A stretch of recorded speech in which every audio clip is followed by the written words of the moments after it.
Ruby Davis was new at the paper, the Yellow Rose. She was a reporter, and originally she'd been hired to write articles about upcoming events. Dog shows, chili cook-offs, high school football games, and such. She was 24 years old and lived in a small Texas city. She'd lived here her whole life, cradle to grave, she thought to herself. Ruby wasn't particularly fond of writing for the events page. She'd gone to college, for crying out loud. Miss Jackson, the woman of a certain age who wrote the big stories, had never even seen the inside of a college unless there had been a crime committed there. Miss Jackson had been with the newspaper since she was 17 years old. Her granddaddy had founded it. I guess that's how these things work, thought Ruby, as she was on her way to yet another pie-baking contest. It would be the same as it always was. Patsy Jones would win for her pecan pie with caramel sauce. Betsy Connor would take second with her apple and cranberry pie, and Calamity Bottom would pull up the rear with her version of some pie she'd seen made on HGTV. Nothing ever changed. She wondered who would win once these ladies started to pass away, which wouldn't be much longer, seeing as they were probably in their late 70s about now, she guessed. She couldn't say for sure until their obituaries were published, because, as everyone knows, a real lady never tells her age. But these three had been old since Ruby could remember. Ruby dreamed of working for a big city newspaper one day, but seeing as how most were going digital, she figured that she'd end up working for some internet upstart, and she thought she'd be okay with that too, just as long as it took her from here. Just as she was parking her car and preparing herself to put on her best southern smile, her phone rang, and it was her editor, Booth Adams. He seemed out of breath, telling her that Miss Jackson had just passed away. He asked if she could come back into the office right away, and he'd send someone else to judge the contest and cover it. When she hung up, she felt at once sorry for Miss Jackson's family, and, she had to admit, thrilled that someone else would be covering this pie-eating contest from now on. 2 weeks later, Ruby was ensconced in her new office. She'd had the entire thing remodeled. New desk, new paint, a new couch, a beautiful leather chair. She didn't want any window coverings. She was inspired by the bright sunshine shining through the window right onto her desk. And when she worked late at night, she liked to see the small city lights shining outside of her office. She'd been going through Miss Jackson's files. Oh, by the way, she'd been 76 years old, and her first name was Fran. She'd seen it in the obituary. There was a story that she'd been putting together.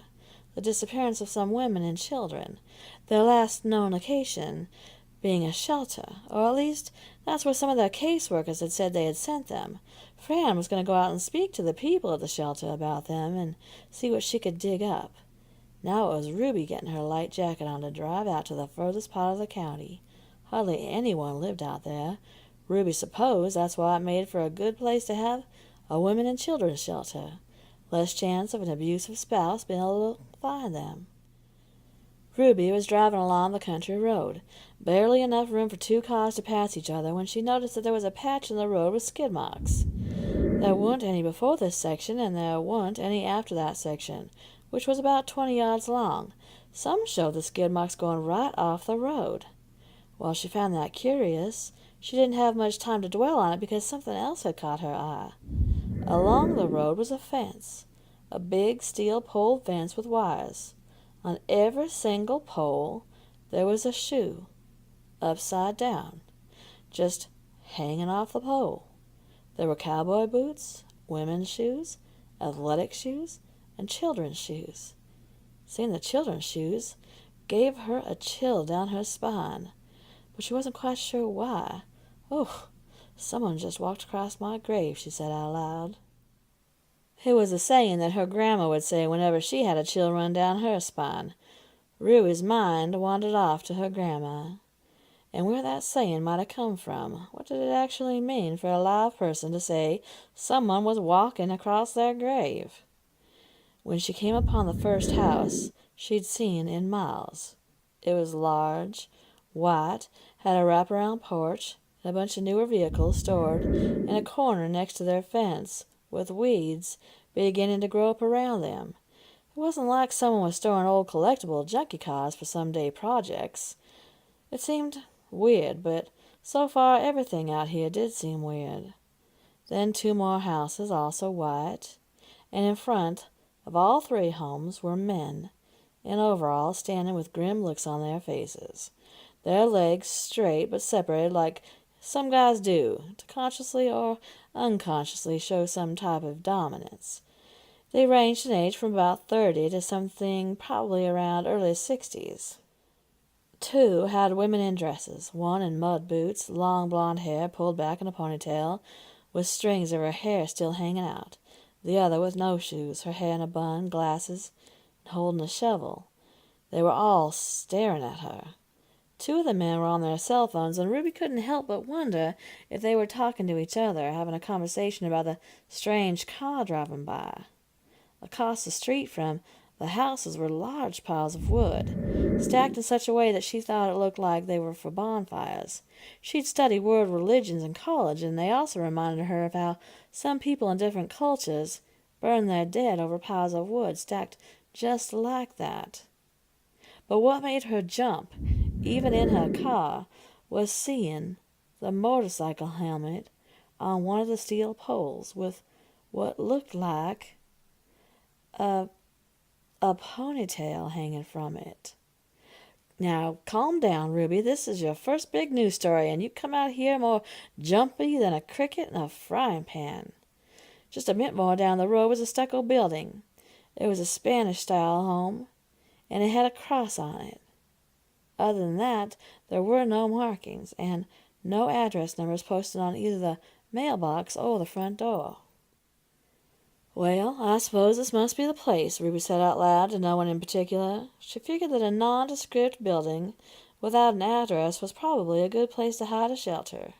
There was an old Chevy truck, 1978, she thought. Her dad having loved old trucks, she knew a few things about them, and a newer car, a BMW, parked out front. She thought it odd to see a BMW parked out front of a shelter. What a strange thing to show off when women and children are here without their own worldly belongings. Behind the shelter there was a large barn, probably where the victims could park their vehicles without being seen, she figured. She walked up to the door of the building and opened the door. Instantly an odd feeling came over her. There was something uncomfortable and strangely frightening.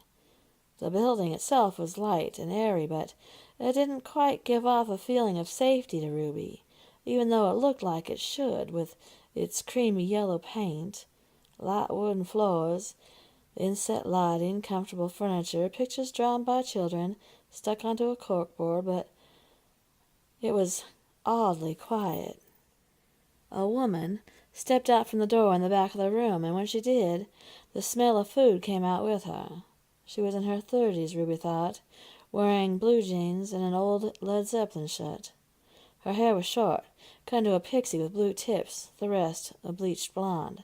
She had rings on her fingers, and Ruby couldn't help but notice the bruising on her arms. She was wiping her hands on her apron, walking with her head down, and when she looked up and saw Ruby, she was startled. "Oh, my! I'm afraid I didn't see you there," she said after she let out a small scream.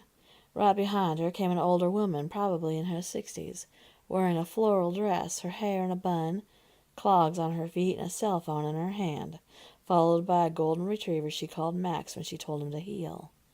"Lola, dear, I'll take care of this," said the older woman in a crisp, not unfriendly voice, but not overly warm either. She walked over to Ruby while Lola stayed back. The woman put out her hand. "Hi, I'm Gemma. What can we do for you today?" Ruby took her hand and shook it. It was the type of handshake she hates. Ruby's grip was firm, but the other woman's hand was limp, and that always feels awkward. "Hi, my name is Ruby, and I work for the Yellow Rose as a reporter." "I'm sorry. I cannot be speaking to no reporter. This is a shelter, ma'am. We don't need any attention drawn our way. I'm sure that you can understand that." And she began to turn her back to Ruby. That action boiled Ruby's Southern blood. "Yes, well, of course I do, and I'm not here to cover your shelter, ma'am." Ruby was trying to mask her irritation at being dismissed when Gemma turned around. "Listen, I'm not sure that I can help you. I'm almost positive that I really cannot." Right then, a young boy of 5 or 6 came running through the door off to the left of the room. He was blond, wearing a pair of ripped jeans, an Elmo t-shirt, and tiny little hiking boots. He was holding a card in his hand and pretending to make it fly. Brrrr, over the couch, over the chair, right over to Gemma. "Hi, Miss Gemma," said the boy, brightly. "Hello, Beck. Listen, Miss Gemma is busy right now. Please go to your bunk for a while, okay?" "Okay," he said, and off he went, flying his car back out the door. "Ma'am," started Ruby, "I am not here to do any damage. I am here because there have been several missing person reports filed by the family members of women and children who were last known to be headed here. I'd like to hand you this list to see if you recognize any of them missing, and if you know if any of them made it here." Gemma began, "Follow me," and she motioned with her hand. They went out the door that the boy had come through.